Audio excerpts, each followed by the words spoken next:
പൂരപ്രേമികളെ ആവേശത്തിലാഴ്ത്തി തൃശൂരിൽ ദൃശ്യവർണ്ണ വിസ്മയം തീർത്ത് സാമ്പിൾ വെടിക്കെട്ട്. പൂരം വെടിക്കെട്ടിനോളം ആവേശം നിറഞ്ഞതായിരുന്നു സാമ്പിളും. ആദ്യം തിരുവമ്പാടിയും പിന്നീട് പാറമേക്കാവും വെടിക്കെട്ടിന് തീ കൊളുത്തി.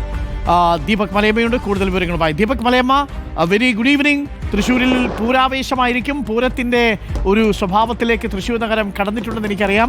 സാമ്പിൾ വെടിക്കെട്ട് ഗംഭീരമായി. തിരുവമ്പാടിയുടേതാണോ പാറമേക്കാവിൻ്റെതാണോ, ഇതിലേതാണ് മെച്ചമെന്ന് പറയാൻ കഴിയാത്ത വിധം ഗംഭീരമായിരുന്നു രണ്ട് വെടിക്കെട്ടുകളും.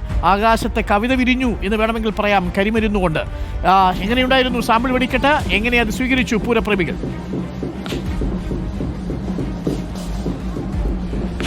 Arunkumar, very good evening. ഞാൻ നിൽക്കുന്നത് തെക്കേ ഗോപുര നടയ്ക്ക് മുൻപിലാണ്. നാളെ ഇവിടെയാണ് നമ്മൾ കാണാൻ പോകുന്ന യഥാർത്ഥത്തിലുള്ള പൂരം അരങ്ങേറാൻ പോകുന്നത്. ഇപ്പോൾ വെടിക്കെട്ട് പൂരമാണ് സാമ്പിൾ എന്നുള്ള നിലയ്ക്ക് അരങ്ങേറിയിട്ടുള്ളത്. ആളുകളെല്ലാം തന്നെ സ്വരാജ് റൗണ്ടിൽ നിന്ന് ഇപ്പോൾ തേക്കിൻകാട് മൈതാനത്തേക്ക് കയറി തുടങ്ങിയിട്ടുണ്ട് എന്നുള്ളതാണ്. അക്ഷരാർത്ഥത്തിൽ ഒരു സാമ്പിൾ എന്നുള്ള നിലയിൽ കാണാൻ കഴിയുമോ എന്നുള്ളത് ചോദിച്ചാൽ നമുക്ക് അവരോട് എങ്ങനെ ഉണ്ടായിരുന്നു സാമ്പിൾ?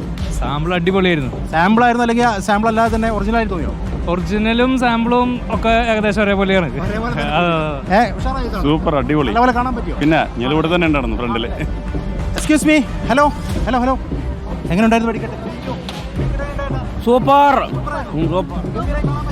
കാണാൻ പറ്റി. എല്ലാ കൊല്ലം വരുന്നതാ. എങ്ങനെയുണ്ടായി ഇത്തവണത്തെ വെടിക്കെട്ട്? ഇത്രേ ഉള്ളൂ പറയാൻ. കാരണം ഇവരൊക്കെയാണ് പറയേണ്ടത്. ഇത്തവണ ഒരു പ്രത്യേകത കൂടി ഉണ്ടായിരുന്നു. കഴിഞ്ഞ തവണത്തെ പോലെ ചില പ്രശ്നങ്ങളൊക്കെ പരിഹരിക്കാൻ. എങ്ങനെ സൂപ്പറല്ലേ പൂരം? വെടിക്കെട്ട് കിടു ആണോ? എവിടെ നിന്നിട്ടാ കണ്ടേ? ഞങ്ങൾ അതിന്റെ പുറകിലുണ്ടായിരുന്നു. അതിന്റെ പുറകിൽ എം റോഡിൽ കയറിയിരുന്നു ആണല്ലേ? അരുൺ, ഇതിന്റെ പ്രത്യേകത എന്ന് പറയുന്നത് നമ്മൾ ഈ കാണുന്ന കാഴ്ച തെക്കേ ഗോപുരം നടക്കി മുൻപിലാണ്.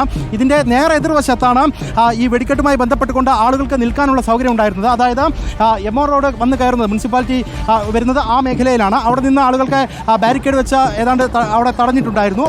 തൊട്ടടുത്ത ജോസ് തിയേറ്ററിന്റെ ഈ ഒരു വശത്തേക്ക് കൂടി ആളുകളെ നിർത്താൻ അനുവദിച്ചിട്ടുണ്ടായിരുന്നു. പെസോയുടെ നിയന്ത്രണമുള്ളത് കൊണ്ട് തന്നെ 100 മീറ്റർ അകലം എന്നുള്ളത് കൃത്യമായി പാലിക്കുന്നതിന് വേണ്ടി ആളുകൾക്ക് ക്രമീകരണങ്ങൾ ഏർപ്പെടുത്തിയിരുന്നു. പക്ഷേ കഴിഞ്ഞ തവണത്തെ ഇതുപോലെയല്ല, വലിയ തരത്തിലുള്ള നിയന്ത്രണങ്ങളായിരുന്നില്ല. ആളുകൾക്ക് സുഗമമായി വെടിക്കെട്ട് കാണാൻ സാധിച്ചു എന്നുള്ളത് തന്നെയാണ്. അതിനുശേഷമാണ് അവരെല്ലാം ഏറെ നേരത്തെ കാത്തിരിപ്പിനൊടുവിൽ ഇപ്പോൾ തേക്കിൻകാട് മൈതാനിയിലേക്ക് കയറിയിരിക്കുന്നത് എന്നുള്ളത് കൂടി പറയാൻ സാധിക്കും. വെടിക്കെട്ട് എങ്ങനെ ഉണ്ടായി?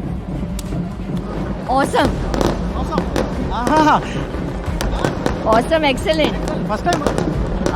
Yeah, after a long time I have been here. അപ്പോൾ മലയാളികൾ മാത്രമല്ല, മറ്റിടങ്ങളിൽ നിന്ന് വന്ന ആളുകൾ പോലും അത് ആസ്വദിച്ചു എന്നുള്ളതാണ്. ഇനിയിപ്പോൾ നാളെ രാവിലെയോടുകൂടി ആ പൂരത്തിൻ്റെ ആ പൂർണ്ണതയിലേക്ക്, ആവേശത്തിലേക്ക് നമ്മൾ കടക്കുമ്പോൾ നെയ്തലക്കാവിലമ്മയുടെ തിടമ്പേറ്റി കൊമ്പനിയുടേക്ക് എത്തുന്നു. തുടർന്ന് തെക്കേവാതിൽ തുറക്കുന്നു. അതിനുശേഷം പിന്നീട് അങ്ങോട്ടുള്ള ഓരോ മണിക്കൂറും അത് ആവേശത്തിൻ്റെതായി മാറും. അക്ഷരാർത്ഥത്തിൽ മറ്റന്നാളാണ് പൂരാവേശം അതിൻ്റെ ഏറ്റവും ഉന്നതിയിലേക്ക് എത്തേണ്ടത്. അത് ആ നിലയ്ക്ക് തന്നെ ഇത്തവണ നടക്കുമെന്നുള്ളതാണ്. പോലീസുകാരുടെയൊക്കെ ഒരു സഹകരണം ഇത്തവണ നമ്മൾ കണ്ടു. കഴിഞ്ഞ നാളുകളിലൊക്കെ ചില ആക്ഷേപങ്ങളൊക്കെ ഉയർന്നു കേട്ടതാണ്. ഇന്ന് ഞാൻ നേരിൽ കണ്ട കാഴ്ച, കമ്മീഷണറും ഒപ്പം തന്നെ കളക്ടറും ഉൾപ്പെടെയുള്ള ആളുകൾ ജനങ്ങളുമായി സംവദിക്കുന്നത്, അവരുമായി സെൽഫി പങ്കിടുന്നത് ഒക്കെയുള്ള കാഴ്ചകൾ നമുക്ക് ഇന്ന് കാണാൻ സാധിച്ചു എന്നുള്ള സന്തോഷകരമായ സാഹചര്യം കൂടിയുണ്ട്. നേരത്തെ യതീഷ് ചന്ദ്രയുടെ കമ്മീഷണറായിരുന്ന സമയത്തായിരുന്നു അത്തരം കാഴ്ചകളിലേക്കൊക്കെ പോയിരുന്നത്. അത് ഇത്തവണയും കണ്ടു എന്നുള്ള ഒരു സൂചന കൂടിയുണ്ട്. അത് നല്ല സൂചനയാണ്. ആളുകളെ സംബന്ധിച്ച് അവർക്ക് ബുദ്ധിമുട്ടില്ലാത്ത തരത്തിൽ, അവർക്ക് ഏറ്റവും ആസ്വദിക്കാൻ കഴിയുന്ന തരത്തിൽ തന്നെ പൂരം സാധ്യമാക്കുക എന്നുള്ള ലക്ഷ്യത്തിലേക്ക് എത്തുന്നുവെന്ന് നമുക്ക് പ്രതീക്ഷിക്കാം. ഇനി വരുന്ന ദിവസങ്ങൾ കൂടി ആ നിലയ്ക്കാണ്. ചില കുടുംബങ്ങളൊക്കെ ഉണ്ട്. എങ്ങനെയുണ്ടായി തവണത്തെ? അടിപൊളി, അടിപൊളിയല്ലേ? എങ്ങനെ നല്ലപോലെ കാണാം. മോള് കണ്ടോ?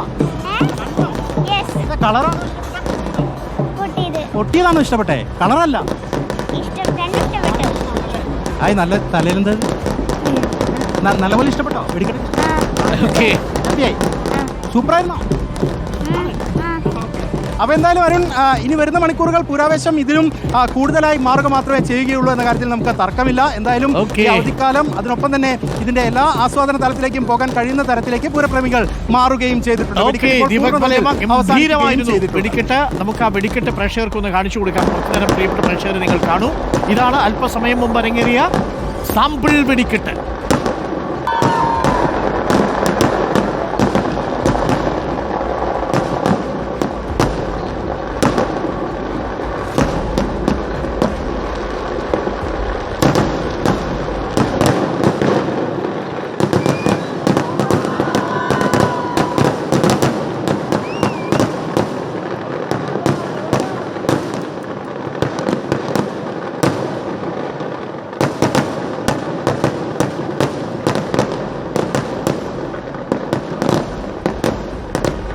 അങ്ങനെ പൂരനഗരി കരിമരുന്നുകൊണ്ട് കവിത എഴുതി ആകാശത്ത്.